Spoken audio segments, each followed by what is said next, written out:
Alright guys, so J Motors TV. So eto, meron tayong kaharap na motor, no?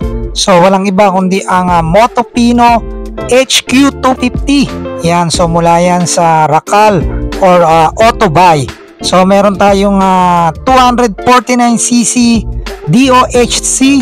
So naka 8 valve, 75B twin engine at may max power na 19.8 kilowatts at 9,000 RPM. So may max torque tayo na 20.8 Newton meter at 8,500 RPM.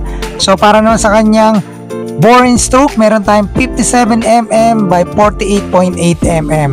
So naka 6-speed manual transmission tayo dyan guys. Naka inverted port, so naka tubeless. Pagdating naman guys sa kanyang dimension, meron tayong 2,200 by 760 by 1,125 mm. So yung kanyang wheelbase 1,530 mm at may ground clearance na 210 mm. Para naman sa kanyang seat height, syempre medyo mababa yan, 750 mm at may curb weight na 172 kg.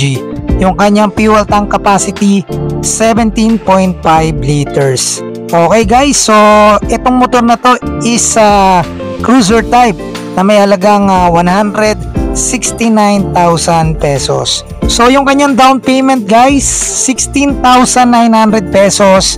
Then meron kayong 6,718 sa 36 months. So ayun yung presyo nyo guys, 169. So mabibili nyo lang yan dito sa branch sa Dasmariñas, Cavite. Alright?